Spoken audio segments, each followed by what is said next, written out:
AP అసెంబ్లీలో మంత్రి అచ్చెన్నాయుడు మాట్లాడుతున్నారు. ఇప్పుడు లైవ్ చూద్దాం. ఈ రోజుతో 5 కోట్ల మంది ప్రజలకి ఒక ఆనందమైనటువంటి రోజు. ఎవరు భయపడవలసిన అవసరం లేదు. చంద్రబాబు నాయుడు గారు, పవన్ కళ్యాణ్ గారు, ఎన్డీఏ ప్రభుత్వం ఉన్నంత వరకు ఈ రాష్ట్ర ప్రజలకి ఏమీ జరగదు. అయితే 2019లో మీరు తప్పు చేసి ఈ రాష్ట్రాన్ని ఇదేదో మాకు అధికారం గురించో లేకపోతే మాకు పదవుల గురించో నేను మాట్లాడడం లేదు. 4 సార్లు ముఖ్యమంత్రిగా చేశారు. 50 సంవత్సరాల రాజకీయాల్లో పదవులు చేయడం కాదు. 5 కోట్ల మంది తెలుగు ప్రజలు దేశంలో ప్రపంచంలో ఎక్కడున్నా నాలికి చివర ఉన్నటువంటి ఏకైక వ్యక్తి నారా చంద్రబాబు నాయుడు గారు. ఆయనకి పదవులు అక్కర్లేదు. ఆయన ఆతృత, ఆయన తాపత్రయం ఈ రాష్ట్రాన్ని బాగు చేయాలి, భవిష్యత్ తరాలకు బాగు చేయాలి. తెలుగు కమ్యూనిటీ ఈ దేశంలో ప్రపంచంలో అత్యున్నత కమ్యూనిటీగా ఉండాలి ఒక తపనతో పనిచేస్తున్నారు. మళ్ళీ రేపు ఎన్నికలు వచ్చినప్పుడు ఆంధ్రప్రదేశ్ ప్రజలారా, నిండు సభలో చేతులు జోడించి మాట్లాడుతున్నాను, మొక్కుతున్నాను, వైకుంఠపాలి ఆట ఆడొద్దు. మీరు వైకుంఠపాలి ఆడాడి ఏదో వచ్చారని ఏదో ఇస్తారని ప్రలోభాలకు లొంగి మళ్ళీ తప్పు చేస్తే ఈ రాష్ట్రాన్ని ఎవ్వడు బాగు చేయలేడు. ఇది ప్రజలందరూ నేను చెప్పానని కాదు, విజ్ఞతతో ఆలోచించండి. మీ గురించి, మీ భవిష్యత్తు గురించి పనిచేస్తున్నటువంటి చంద్రబాబు నాయుడు గారిని, పవన్ కళ్యాణ్ని, ఎన్డీఏ ప్రభుత్వాన్ని నిండు మనసుతో ఆశీర్వదించండి అని చెప్పి కోరుతూ, ఈరోజు ముఖ్యమంత్రి గారు ప్రవేశపెట్టినటువంటి తీర్మానాన్ని మనస్ఫూర్తిగా 5 కోట్ల మంది ప్రజల తరపున, ఈ దేశంలో ప్రపంచంలో ఉన్నటువంటి ఆంధ్రుల తరపున హృదయపూర్వకంగా స్వాగతిస్తూ, ఈ అవకాశం ఇచ్చినటువంటి మీకు హృదయపూర్వకంగా ధన్యవాదాలు తెలియజేస్తూ సెలవు తీసుకుంటున్నాను. బాగా మాట్లాడారు, కానీ ఎక్కువ టైం తీసుకున్నారు. అచ్చెన్నాయుడు గారు ఆవేశంతో ప్రసంగంలో 1-2 అశబ్దాలు దొర్లాయి. వాటిని రికార్డు నుంచి తొలగిస్తున్నాం.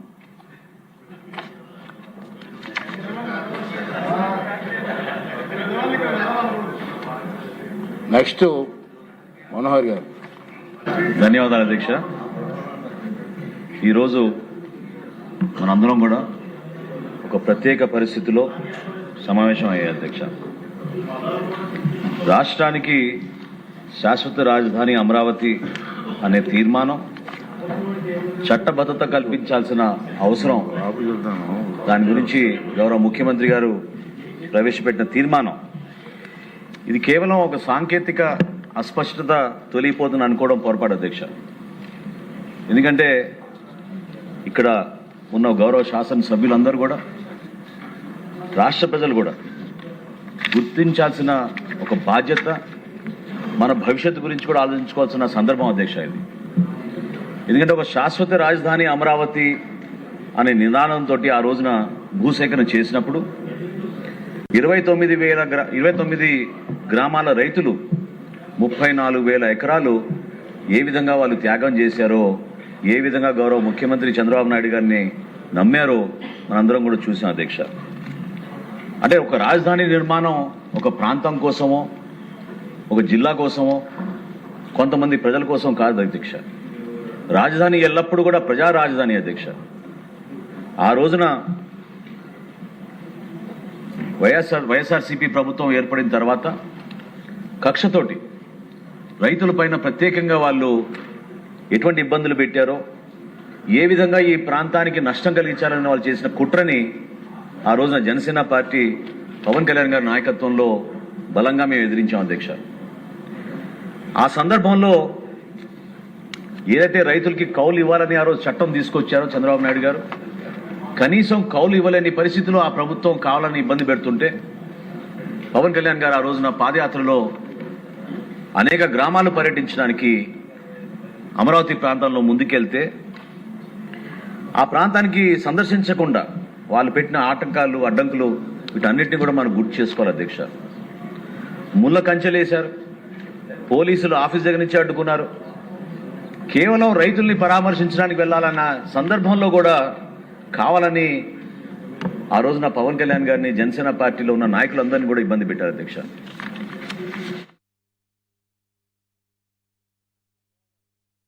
కొనసాగుతోంది. అమరావతికి చట్టబద్ధతపై కీలక తీర్మానం చేశారు. అసెంబ్లీ తీర్మానాన్ని సీఎం చంద్రబాబు ప్రవేశపెట్టారు. తీర్మానాన్ని మంత్రి నారాయణ బలపరిచారు. స్పష్టమైన అభివృద్ధి కోసం అమరావతి శాశ్వత రాజధానిగా ఉండాలన్నారు కూటమి నాయకులు. ఇదే అంశానికి సంబంధించి పూర్తి డీటెయిల్స్ మా కరెస్పాండెంట్ శ్రీహరి అందిస్తారు. శ్రీహరి, ఏపీ అసెంబ్లీ ప్రత్యేక సమావేశం కొనసాగుతున్నట్టు తెలుస్తోంది. పూర్తి డీటెయిల్స్ ఏంటి?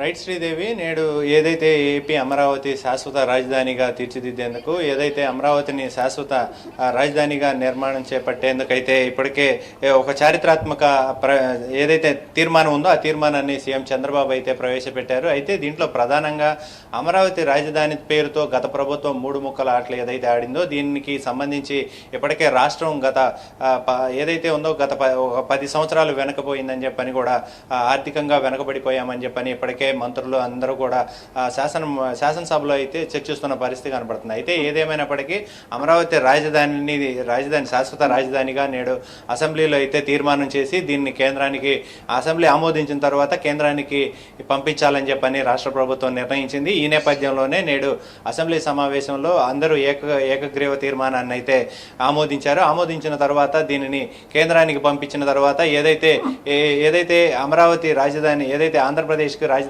అమరావతి అని ఉందో అది అమరావతిగా మార్చేందుకు నేడైతే దానికి తీర్మానాన్ని ప్రవేశపెట్టారు. అందరూ దీన్ని ఆమోదం తెలిపిన తర్వాత కేంద్రంలో కూడా రానున్న కేంద్ర ఏదైతే సమావేశాలు ఉన్నాయో బిల్లు పెట్టే క్రమంలో దీన్ని కూడా బిల్లు పాస్ చేయించుకోవాలని చెప్పని రాష్ట్ర ప్రభుత్వం అయితే నిర్ణయించుకుంది. అయితే దీనికి సంబంధించి కూడా మరిన్ని ఏదైతే గత పాలకుల్లో ఏదైతే నిర్లక్ష్యానికి ఏదైతే గతంలో జరిగిన ఏవైతే ఉన్నాయో అన్నిటి మీద అవమానాలు ఏవైతే ఉన్నాయో అటు రాజధాని రైతులు అవనండి, ఇటు గత ప్రభుత్వంలో ఉన్న ప్రతిపక్షంలో ఉన్న నాయకుల మీద జరిగిన ఆరోపణలు అవనివ్వండి, ఇవన్నిటినీ కూడా పెద్ద ఎత్తున నేడు అసెంబ్లీలో చర్చిస్తున్న పరిస్థితి కనబడతా ఉంది. ఏం జరిగిందనే దానిపైన మరొకసారి వెనక్కు వెళ్ళి నెమరు వేసుకుంటున్న పరిస్థితి. అయితే గత ప్రభుత్వం ఏదైతే వైసీపీ ప్రభుత్వం ఉందో వైసీపీ ప్రభుత్వంలో జరిగిన అభివృద్ధికి అభివృద్ధి నోచుకోలేదు అనేది పెద్ద ఎత్తున ఇప్పుడు విమర్శలకు గురవుతున్న నేపథ్యంలో ఏదైతే ప్రస్తుతం కూటమి ప్రభుత్వం అధికారంలోకి వచ్చిన తర్వాత వెంటనే దాన్ని అంతా కూడా అభివృద్ధి ఏవైతే ఉన్నాయో మరింత ముందుకు తీసుకువెళ్తున్న పరిస్థితి కనబడుతుంది.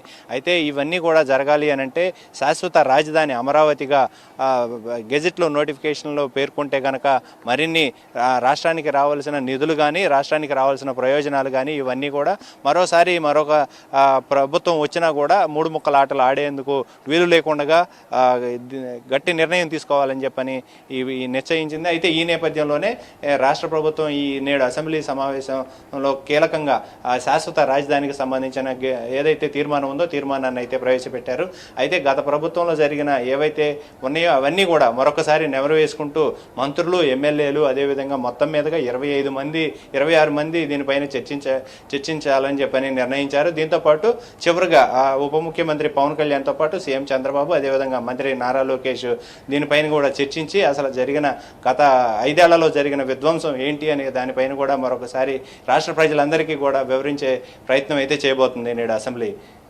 Right, thank you Srihari.